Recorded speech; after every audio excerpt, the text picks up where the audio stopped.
This is Bookmarks with Richard Gadds. Hi there, Richard Gadds here. I'm at the historic Royal Hotel in Bath today, and with me are Katie Nelson and Olivia Meikle. Meikle, I got that right. It's an American pronunciation of a Scottish name. Oh, right, okay. No one is required to get it right anywhere. Now I know. And you are in the middle of a guided tour, I understand. Tell me all about that. We are. We are leading a group of podcast listeners who've come from all over America and Europe to join us here for a great 8 days where they...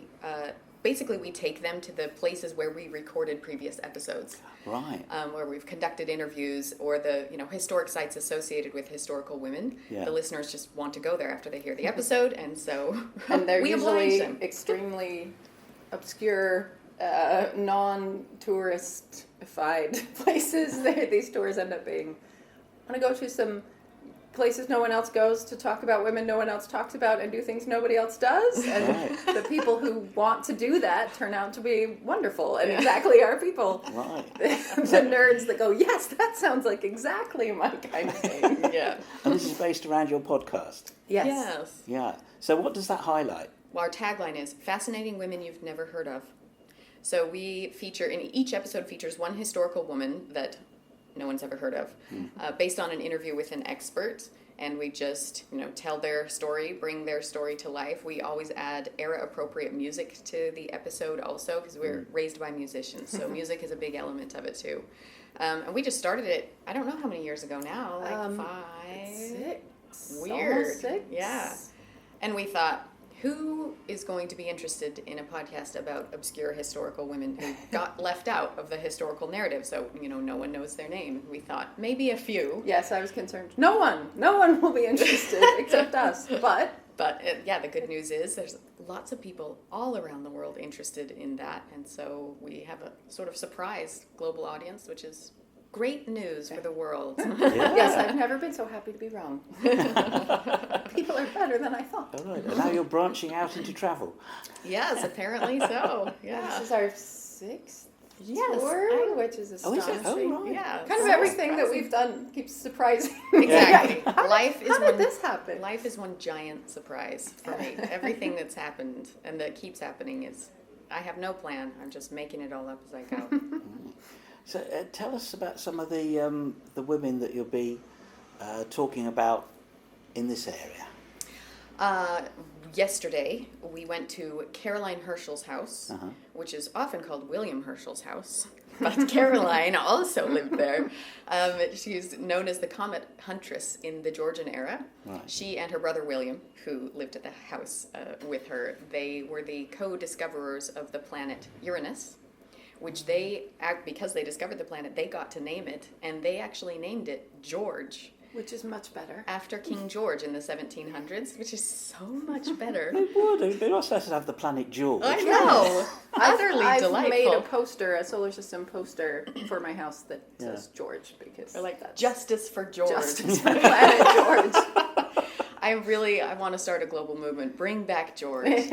Nobody wants to say Uranus. Nobody wants to say Uranus. Either way, it's dreadful. But its real name was George. But the international astronomical community rejected the name George, and they reasonably, said, I suppose. Well, I don't know. want it named after the English king. Well, I know, it's old. It's that political strife is gone, so now we can just bring back George. Yeah.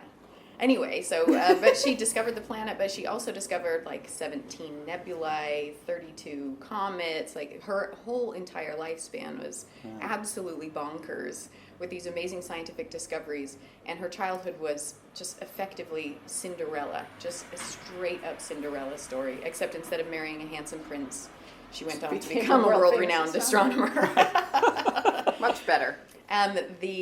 The house where in their back garden they discovered the planet George is here in Bath, and it's preserved and furnished as it was in their day. So yesterday we all went there, had the house to ourselves, and we're just geeking out that we were standing in the back garden where Caroline Herschel discovered Tiny Georgia. little back garden where they filled the entire thing with a telescope. And Yeah, lots of these historical sites are always much more than you think they're going to be, aren't they?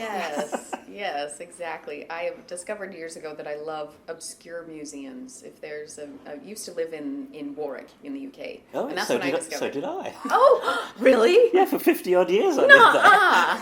Were you there from 2007 to 2011? I was. I bet Absolutely. we passed each other We on probably footpaths did. Wow. Well, I lived in, I always say Warwick because no one's ever heard of Kenilworth, but I lived in Kenilworth, Oh, yeah. just on High Street, Yeah. above Beck's Butchers. Oh, right, yeah. Did you live in Warwick proper? In Warwick itself, Oh, yeah. wow.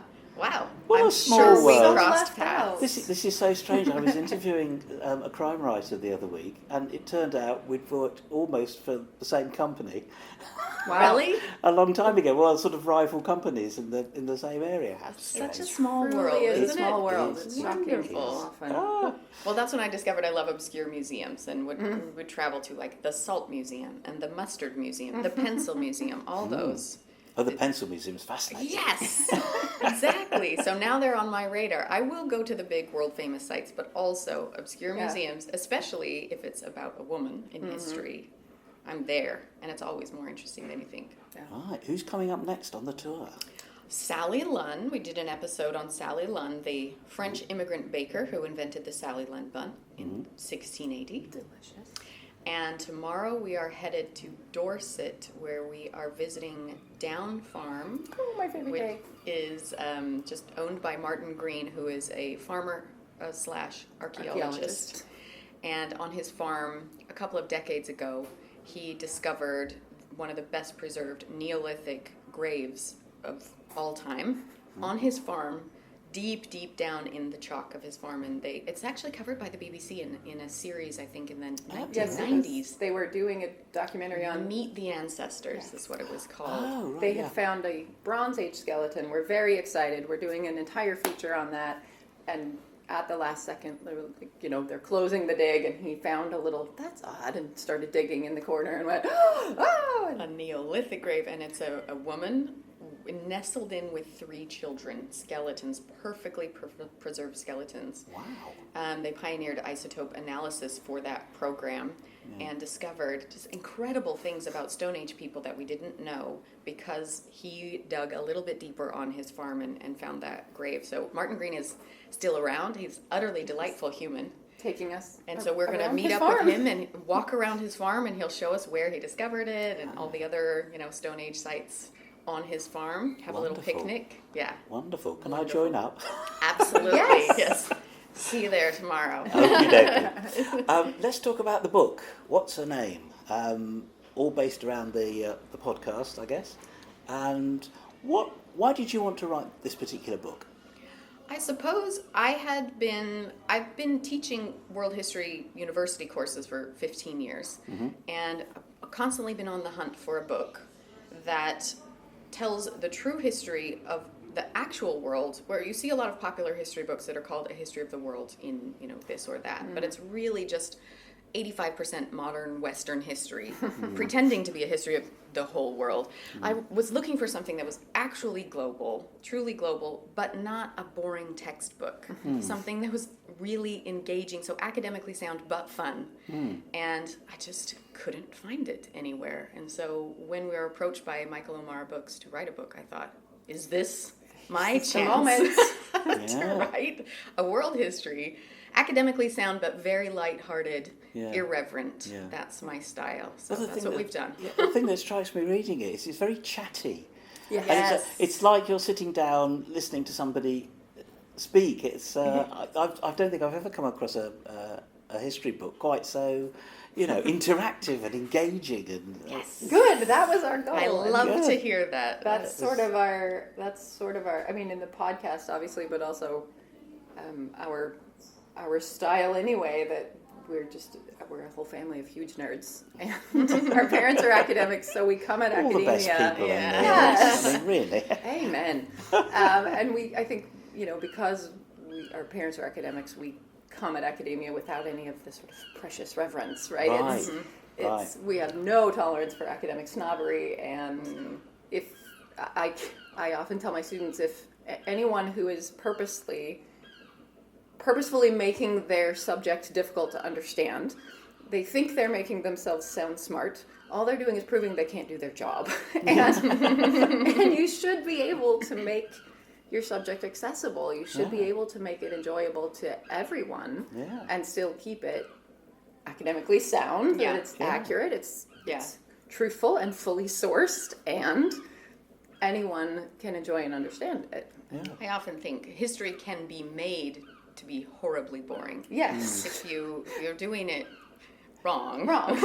Which unfortunately like in school, I do remember my teachers in school and just forcing me to memorize dates and facts and wars. Like, it's all wars. Why are these the things that we must know? And it just felt like almost like torture, but then later on discovered history is actually just incredible stories that can tell us so much about who we are today, why society is the way it is, but also like looking all the way back to even Stone Age graves. Somehow you can connect to those people, and the human story, the arc of the human story is so long and beautiful. It makes our lives today feel less heavy. Like the stakes aren't as high as we think, and that we're just a part of this really beautiful, amazing story. That's what I love about it. So I guess that's what we were trying to convey, that history does not have to be boring. It doesn't have to be stuffy. We don't need to use jargon to tell these incredible stories that really do have a deep and profound impact on us today. And that it isn't a story. There's not the history of the world. There are histories of the world there is no neutral ground. There is no, these are the facts. There's no set cast of characters who are the history of the world. Everyone. This book has 80 women. We've told the history of the world through 80 women. We could pick another 80 women and it would be a completely different story and still be absolutely true and absolutely accurate. Profound and enlightening. That's what just choosing a different part to tell this time. This is something that really struck me about the book, that point you make about, as you say, you pick a different cast of characters, as it were, and you're telling the same story in a totally different way. Yes. It's a fascinating approach to history. Do you think there's any objectivity in history at all that we can have, or is it purely subjective? Great question. Nobody's ever asked me that. But that's the kind of question I love. I was going to say, let's Those see what deep, let's see what your discipline says, and then we'll see the what big my picture discipline patterns. says. I love. So I think as a world historian, world history is sort of the fun game of looking for the big sweeping patterns in world history, and there are patterns that we can make out that give the whole arc of history really enlightening narrative. But there are many, many patterns. And so each historian will choose which ones we're going to zoom in on. So some historians are like, there are patterns, for example, of wars. You could tell the whole history of the world in wars, and that would tell an interesting narrative. But you could also tell the whole history of the world in peace movements. You could tell the whole history of the world through inventions. And each of those are enlightening. And so while there are objective patterns, the history of the world is like a mine of those truths and those patterns that we could endlessly choose from and find and learn from. It's basically a pool of knowledge that you will never run out of interesting things to say about it. Absolutely. I noticed there's a lot of histories at the moment that go into the domestic details. And talk about, the lives of ordinary people through centuries. And I always find those particularly fascinating. Finally, we're noticing that there were people other than the 8 famous people at any given time. Well, exactly. I mean, look, like you were saying about, history can be very, very boring, and it's something taught that way. I mean, I remember when I was at school, I found it very, very boring until I got a teacher who, as you say, made it an exciting story. Yes. And even the unification of Italy in 1848, he managed to make into a really exciting adventure story. Yes. And that's what switched me onto history. Yeah. So I get your point entirely about this, picking and choosing, various aspects and I think, to me, that there are facts. There are fewer facts than we think there are. A lot of the things we think are facts are halfway facts. Yeah. Yes, they're. We think that that's a fact, and we might find out we're right or not. But to me, I think the danger is in thinking that you can be objective or neutral, or that I am outside of the story, and I am simply telling the story. That's nonsense. You're always choosing, and I think that's great and wonderful, and the only people that scare me are the ones who don't acknowledge that they're choosing. If you think you are simply narrating the history of the world, the authoritative story. Yes, I'm just reporting. No, you're not. You're choosing what to report. You're choosing which parts of the story to tell, and that is making a choice. That is a subjective choice. And for example, if you acknowledge that, great. But if you pretend, even to yourself, that you are not choosing something, those people are dangerous. Well, like the fact that William Herschel discovered the planet Uranus. It's actually, there's more to, there's so much more. That is true, technically, but it's missing everything that brings it to life. That it's William and his sister, and the story of how they did it together is so incredible, and that it was named George. All those bits are missing from the fact.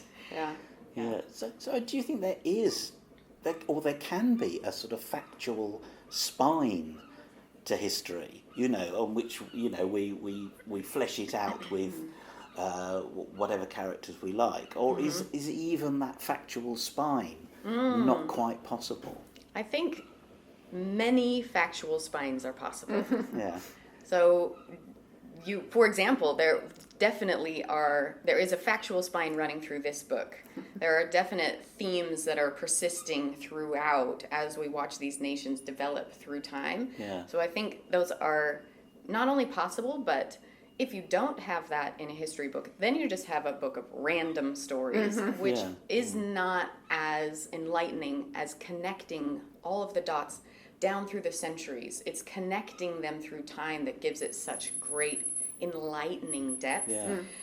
So I'm not a fan of books that are just like, 100 random stories from the past. Like, it's fun, but it is the act of connecting them with that spine, as you say. Let's follow this thread all the way through and see what it teaches us. And let's follow this thread all the way through and see what it teaches us. Or connecting them across since nations. Childhood, I've been a huge fan, and they still always blow my mind. We tell histories in regional things, right? Here's the history of China, and it goes all the way through. But we very rarely say, what was happening in China when this thing that I know about a lot was happening in my country, or when this famous thing was happening in Europe. And even now, still after having spent all this time in history, when often I will find, realize, wait a minute, those dates match. This was happening in India at the same time as this thing in France, and it completely destabilizes the way I've thought about everything, because they're separate narratives so often, the way we tell them. And of course they're not separate narratives. Of course it matters what was happening other places at the time of that big thing. History is very nebulous. Yes. Have you got a couple of favourite women from the book? Oh, it's so hard to choose. As we were writing, each one as I was writing it was my favorite. They're all so interesting. But can you think of one that you particularly like? Oh, well, let me think. I always come back to the story of Nur Jahan, just because there's the people that I personally love and admire, and then there's the ones that just are so bonkers. This must be made up, and those are my favorite, because you spend so long trying to prove that it must be made up. This can't be the way it happened, and then they are. Nur Jahan was the only functional empress of the Mughal Empire. She was technically not the fully in control empress, but her husband was very not participating in ruling the empire due to... He was managing his addictions. Yes, addictions and perhaps illnesses, and so she was... Everyone knew she was running everything, and she was making all the decisions. But she's so unexpected. She famously once shot four man-eating tigers in 6 musket shots from the top of an elephant. That was when I kept saying, she didn't. And she did. She was sold. You just give her that? Yes. See, there's a fact. Yes. And that will then... that is all a you need to know. And having shot muskets in my day, you can't hit a barn with a musket on a stable ground. And she shot... you can. Yes, but I'm a very good shot. Okay, I'm that's an incredibly good shot. And muskets don't shoot where you shoot them. And she shot 4 man-eating tigers, I must specify as a tiger lover, that needed to be killed. And it's a fact that's just a fun fact, but then opens up this entire door when you know how to look at it. Historian Ruby Law went, wait a minute, no one is allowed to shoot a tiger except the emperor. So she's functioning as the emperor here. What's going on? And opens up this whole door to go, oh, she was ruling. She was in charge, and found all of these other... You have to be a detective and say, why is this happening? Why is this happening? Yeah. And uncovered the truth that she was actually ruling, and that everyone acknowledged her as the ruler. She also, her husband got kidnapped, taken for ransom by people who were trying to take over the kingdom, and of course she could have sent her army, she could have sent his sons.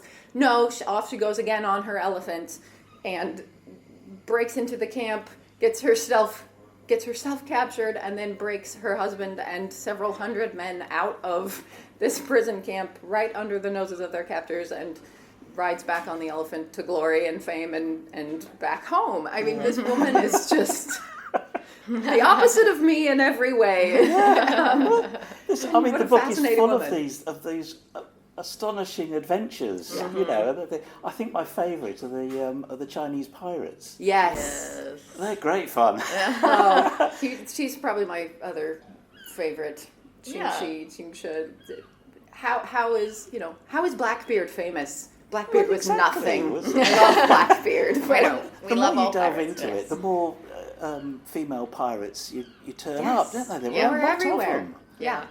Qingshi ruled 80,000 pirates. There was a pirate confederation. There was a pirate union. She unionized outlaws. It was effectively a code, wasn't it? They had like a code of conduct for pirates. And she was sort of the supreme ruler of 80,000 pirates for 10 years. Yeah. And somehow the Western world has never heard of her. Yeah, What's they're just going on? Girls can't be pirates. Oh, yeah? Yeah. One of the things we wrote in the introduction, and we put this in the book pitch also, how do you sell a book about women no one's heard of? Who's going to publish that? And so we boiled it down to, these are some of the most iconic lives in human history. We are convinced you will believe it. All we have to do is tell you their stories. Yeah. That's the only way, the best way to convince you that these are incredibly impactful and amazing stories that just got left out by all kinds of different means. Yeah. But all you have to do is learn their story, and then you believe it too. Yeah, we don't have to sell it. We just tell you. We just tell you about Qingshi, and then you're like, oh. Then you get it. Yeah. Well, thank you both very much for sparing the time to talk to us today. The book is called What's Her Name? A History of the World in 80 Lost Women. Lost no longer. Yes. We know all about them. And I hope the rest of the tour goes really well. Thank you.